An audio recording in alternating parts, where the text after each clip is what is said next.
Go ahead, Lynn. Okay, I want to go ahead and call the Circleville City Council meeting to order. It is Tuesday, March the 19th, 2024 at 7 p.m. Linda, could you please do a roll call? Brooks, Here. Duvall, Here. Hallidan, Absent. Hedges, Here. Klitska, Here. Moat, Here. Tice. Here. If we could stand for the Pledge of Allegiance, followed by the invocation.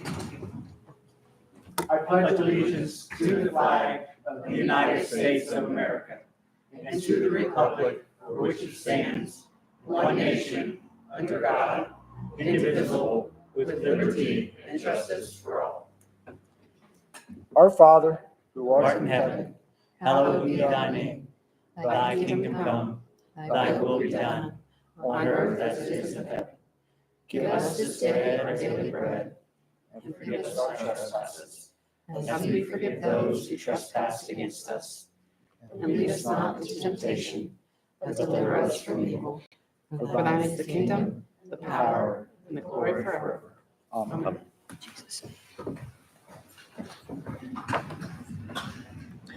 Council, you should have received a copy of two sets of council minutes from March the 5th and our special council meeting on March the 11th. Let's do March the 5th first. Are there any additions or corrections to those minutes? Is there a motion to approve? Motion to approve the minutes? Moved by Sherry Tice, seconded by Zach Brooks. All those in favor say aye. Aye. Anyone opposed? Okay, our next set of minutes, which was our special council meeting on Monday, March the 11th.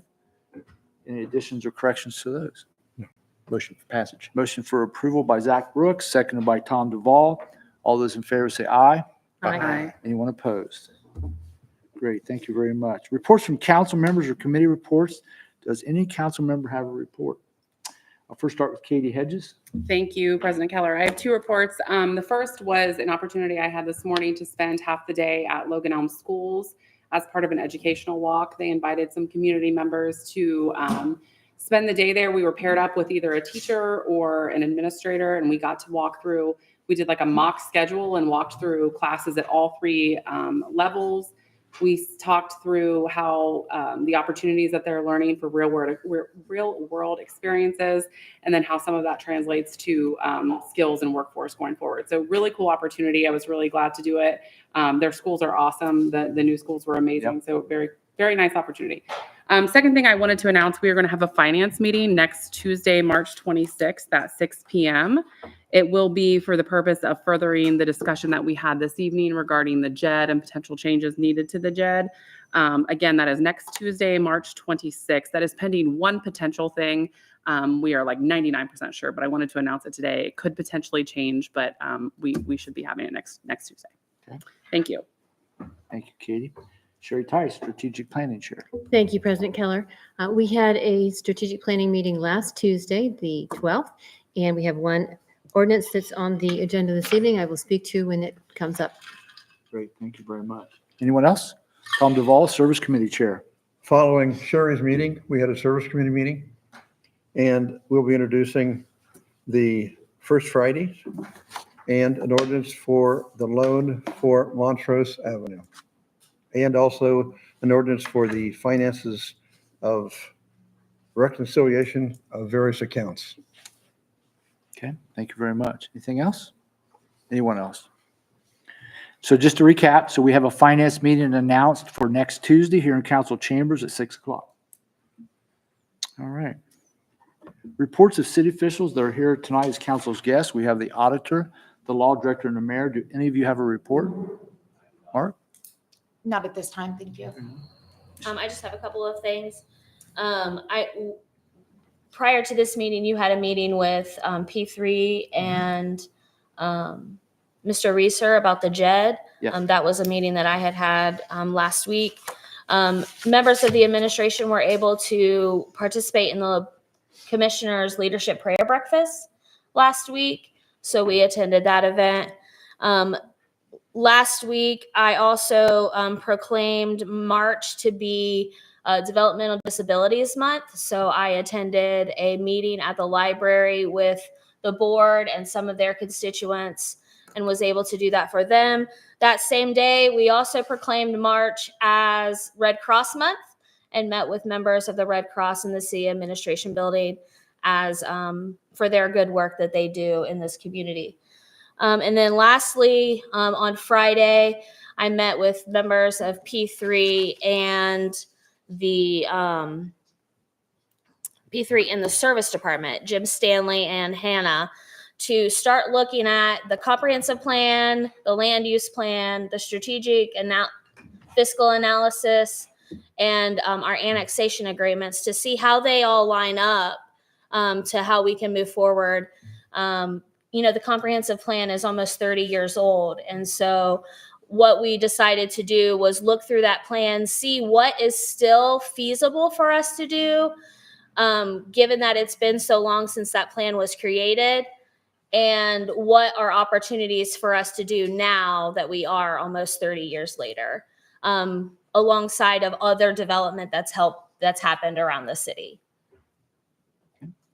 Anything else? Nope, that's it. Great. Thanks, everyone, for your reports. Council, do you have any questions for the city officials that are here tonight? No? Okay.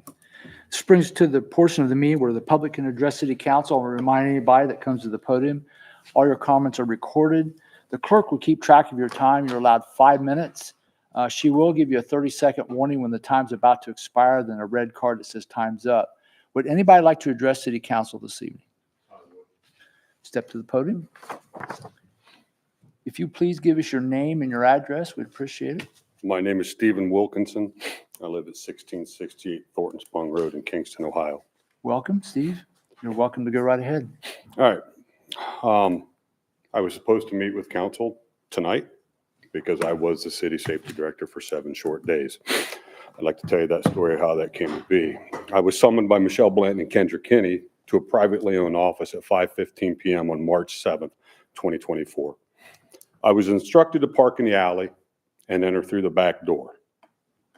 I was offered the position of safety director and then told my retaliation complaint was being used as one of the reasons they were going to relieve Sean Bear of duty. I was told not to discuss this at all with Valerie Dilley, as they were worried she would interfere with the investigation. At that point, a lot of other small talk went on, and at one point, Michelle asked me if I could help her get a gun. And I told her I would gladly help her get a gun and train her to use it. I was sworn in the following Friday morning and told to report to the mayor's office at 5:30 p.m. on Monday, March 11th to relieve Sean Bear of duty. 20 minutes later, Michelle called me and told me not to report to work until Tuesday at 7:30 a.m., as she would handle the safety director's responsibility for the police department till things calmed down. I reported to the office as instructed. When I arrived, there was no phone, no computer, nothing waiting for my office. I did not meet with HR that day to do any paperwork. I did not meet with Michelle until after 4 p.m. I told Michelle I wanted to start to do roll call introductions with the police and the fire department. Michelle stated she would handle the police department for now. I told Michelle I needed to correct misconduct with previous training, as firearm qualifications were commencing next week and the police were not training to state mandate procedures. Michelle told me to clear this with Kendra Kinney. In a text, I messaged Kendra. Kendra said, okay. I also met with Kendra prior to meeting with the training sergeants. On Wednesday morning, Michelle gave me an offer letter and told me what my salary would be several days after I was hired. On Wednesday afternoon, I spoke to Sergeant Fisher and Sergeant Nicholson of the Circleville Police Department. My instructions were clear. Train to a POTA standards with no deviation. Review the policy, develop a test. I told the sergeants we would no longer send emails telling officers to educate themselves. It was our responsibility to train the police officers. I gave an order to deliver last year's records for a comparative analysis to this year's firearms qualification. I also instructed Sergeant Nicholson not to utilize Ken McCoy, the South Bloomfield police officer, as he does not train to state standards. Michelle allowed the score sheets to be delivered to Kendra, directly subverting my authority as its new safety director. On Thursday, March 14th, day 3, my office still had no computer, no phone. In the 3 days I was safety director, I performed 3 official duties. I signed accounts payable, I met with the fire chief and 2 engine companies, And I gave clear direction on how training should be implemented in the police department moving forward. So we were covering state standards and mandates. At approximately 3:30 p.m. on Thursday, I watched Michelle flee and run out into the middle of the street crying uncontrollably. This was the third time in 3 days I witnessed Michelle lose control of her emotions and cry. At 4:15 p.m. on that day, a torrent of demands for my resignation from Michelle began. Michelle told me the police department was refusing to meet with me, refusing to work with me, and some were refusing to come to work. I told Michelle that violated the law and that violated their oaths. Michelle told me I was insubordinate to Kendra Kinney by violating an order. Well, in order for me to be insubordinate, I would have to be subordinate. I do not report or did not report to Kendra Kinney. I reported to Michelle Blanton. Michelle then stated I was under 2 IA investigations. I replied to her that this is not a new revelation. They were filed prior to me being hired, and she was utilizing that as part of her investigation that she is utilizing to relieve Chief Bear of duty. This meeting with Michelle lasted over 2.5 hours. Mr. Stevens, you have 30 seconds. Thank you. This meeting, I'm sorry, you made me lose my spot there. I'm sorry. This meeting lasted 2.5 hours. At approximately 7 p.m., Michelle told me to leave and report the next morning. I was terminated at 7:16 a.m. Friday morning. I made Michelle, Kendra, and Valerie aware of police misconduct prior to being hired. Officers in Circleville were not qualified to apply to firearm standards. I witnessed civil rights violations, and DC Davis was on the Brady list in common pleas court for giving false testimony, falsifying police reports. Mr. Stevens, your time is How much more time do you need? Sir, I have 2 paragraphs left. Go ahead. DC Davis is on the Brady list in common pleas court for giving false testimony, falsifying police reports, manufacturing evidence, and using race as a basis for a traffic stop. No investigation has ever been initiated into Deputy Chief Davis. That is required by policy. Michelle spent thousands of taxpayer dollars to investigate me, a private citizen, for a comment I made to an off-duty police officer. The investigation was completed in February, and I was exonerated of any claim of discrimination. I've asked 4 times, and I have never received a copy of this investigation. I was also denied public records request by Chief Bear and Kendra Kinney. I asked for text messages. Text messages are public record. They were denied.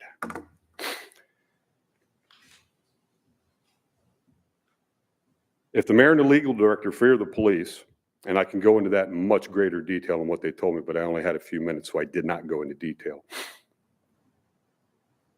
If they fear the police, then there needs to be a substantial change in this city. I do not fear Sean Bear, and I do not fear the police department. I possess the knowledge and the courage to face these issues head on. I was never given that opportunity. Michelle has promoted herself to her own level of incompetence. Michelle is a coward and caved to the illegal demands of the police department.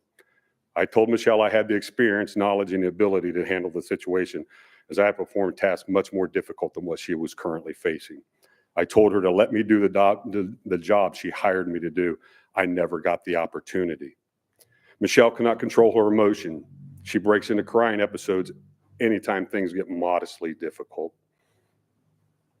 Michelle does not have the courage or experience or fortitude to handle stressful situations. Michelle embarrassed herself and showed her weakness to the public and the fire departments who were called to deal with her self-reported panic and anxiety attack. Michelle swore me in secretly, and she never announced my new role to the citizens of Circleville. Michelle utilized me as a scapegoat to get Sean Bear, then terminated me to keep me from continuing to reveal police misconduct. Are you almost done? I have that left, sir. Okay. 3 safety directors have been asked to resign or were terminated in the past 2 years. The common denominator, attempting to hold the police department accountable. I was terminated for blowing the whistle on past misconduct and Michelle's lack of courage to address misconduct within the police department. As a 30-year retired police lieutenant and a disabled veteran, Please speak to council, if you will. I earned the right to be treated with a higher level of professional respect than I got from Michelle Blanton. Thank you, sir, for your time. Yeah, thank you. Would anybody else like to address city council? Jenny? If you could give us your name and your address, please, Jenny. Jenny Rhodes, 143 Pleasant Street, Circleville. I'm here on behalf of Uptown Circleville. I'm a volunteer with the promotions committee. Just wanted to share our first Friday events coming up and lots of fun things planned for the summer, and the chocolate walk will be back May 11th. So check that out. Everything is at pickaway.com, and we also always need volunteers for happy things in the city. Good pitch. Thank you. Thank you, Jenny. Anyone else? Okay. Linda, do we have any communications? Excuse me. Yes, we do, sir. We have a notice from the mayor's office dated 3/19/2024 to a Mr. Don Hatfield. Thank you for accepting the reappointment to the Pickaway Metropolitan Housing Authority Board. This 5-year term will expire on June 30th, 2029. And I received from the Pickaway County Board of Elections, we addressed to council, we have received a notice of appointment for John Motes as the City of Circleville 2nd Ward Council member. It is their honor to provide an enclosed letter and certificate of appointment for you to present to your new council member, which Mr. Keller has. That's all I have. Thank you, Linda. Mhm. Council, can I have a motion to place this on file? So moved by Katie Hedges, seconded by Zach Brooks. All those in favor say aye. Aye. Anyone opposed? Okay, that brings us to the business portion of tonight's meeting. We got 4 ordinances. So Linda, if you go right ahead. An ordinance authorizing the Director of Public Service to execute a right-of-way easement to the American Electric Power Company, granting it the right to install, maintain electrical transmission lines across lands owned by the city of Circleville and used as part of the Cargill offices, and declaring an emergency. Council, you've heard the first reading of this ordinance that originated in the Strategic Planning Committee. Sure. Thank you, President Keller. This is a pretty clear ordinance that the service director brought. The Cargill Company is doing a lot of construction down there on their facility, and AEP needs to run an electric line across the Visitors Bureau parking lot, essentially. And so this will allow them to do that. Great. Thank you very much. Any other comments or questions? Is there a motion? Motion to suspend the rules? Motion to suspend the rules by Sherry Tice, seconded by Katie Hedges. Roll call, please, on the motion to suspend council rules. Brooks, Yes. Duvall, Yes. Hedges, Yes. Flitzka, Yes. Moats, Yes. Tice. Yes. Council, you're free to act on the ordinance. Motion for passage? Motion for passage by Sherry Tice, seconded by Tom Duvall. Roll call, please, on the motion for passage. Duvall, Yes. Hedges, Yes. Flitzka, Yes. Moats, Yes. Tice, Yes. Brooks. Yes. The ordinance passes. Ordinance number 03/18/2024, excuse me. A resolution authorizing Uptown Circleville Main Street program to use city streets for their first Friday events. Council, you've heard the first reading of this resolution originating from the Service Committee. Tom? Thank you, President Keller. Thank you. Basically, exactly as presented, Uptown Circleville, who's done some really neat things for Circleville, and I'm a big fan of, is starting there, I believe, April through October, once a month, the first Friday events. Great. Okay. Any other questions or comments? Is there a motion to suspend the rules? Yes. Okay, motion to suspend the rules by Tom Duvall, seconded by Zach Brooks. Roll call, please, on the motion to suspend the rules. Hedges, Yes. Kaliska, Yes. Moats, Yes. Tice, Yes. Brooks, Yes. Duvall. Yes. Council, you're free to act on the resolution. Motion for adoption? Motion for adoption by Sherry Tice, seconded by Tom Klitschko. Roll call, please, on the motion to adopt the resolution. Excuse me. Kaliska, Yes. Moats, Yes. Tice, Yes. Brooks, Yes. Duvall, Yes. Hedges. Yes. Resolution is adopted. Resolution number 03/19/2024.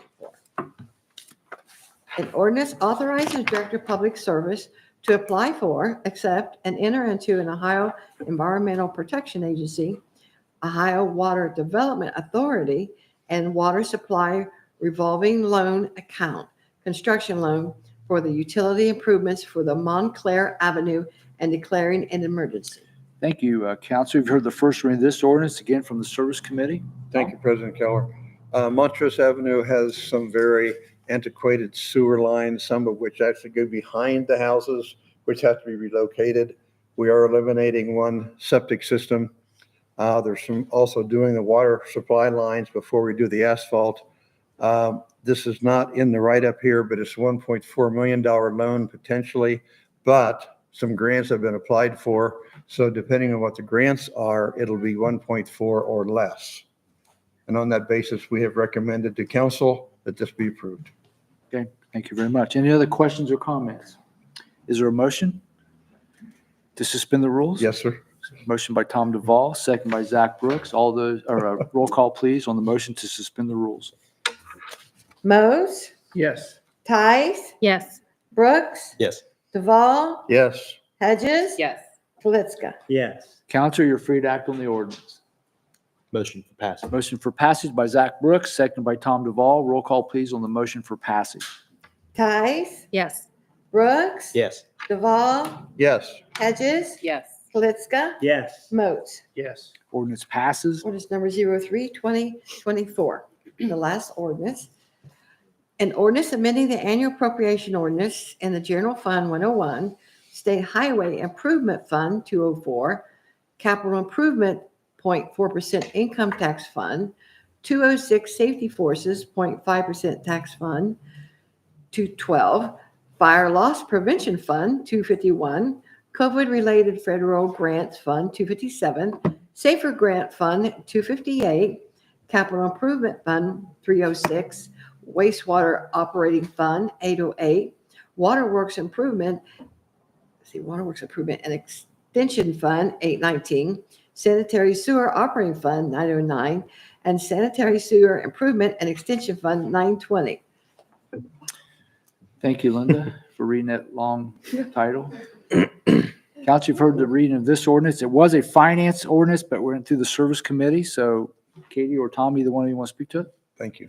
I appreciate you doing it, was all I was going to say, so you can speak to it. Happy to do it. Thank you, President Keller. And there is a quiz for each of you to answer the questions here to see what we did. Yeah. But barring that quiz, simplistically stated as an engineer, not an accountant, the year has ended and started, and there are carryovers, and we're balancing the books to make sure they all match what reality is. Is that close enough, Mark? I like that. It's a six. Okay, good. Anything else? Is there a motion? Motion to suspend the rules. Motion to suspend the rules by Katie Hedges, seconded by Sherry Tice. Roll call, please, on the motion to suspend council rules. Brooks, Yes. Duval, Yes. Hedges, Yes. Talitska, Yes. Moats, Yes. Tice. Yes. Council, you're free to act on the ordinance. Motion for passage by Katie Hedges, seconded by John Moats. Roll call, please, on the motion for passage. Excuse me. Duval, Yes. Hedges, Yes. Talitska, Yes. Moats, Yes. Tice, Yes. Brooks. Yes. The ordinance passes. Ordinance number 03-21-2024. That's all I have, sir. Great, thank you, Linda. Council, we have some things in our new business. First, we have a council member absent. He had a prior commitment. May I make a motion to excuse Jeff Hallinan from council this evening? Motion to excuse Jeff Hallinan from tonight's meeting, seconded by Sherry Tice. All those in favor say aye. Aye. Anyone opposed? Jeff is excused. Also, we have a request from Michelle Blanton, our mayor. She needs a voice vote to first appoint her to the District Advisory Council, which is related to the Board of Health. Typically, our mayor serves on that board. So can I have a motion to appoint her to that board? So moved. So moved by Sherry Tice, seconded by Tom Klitschko. Do a roll call, please. Linda? Excuse me. Tice, Yes. Brooks, Yes. Duval, Yes. Hedges, Yes.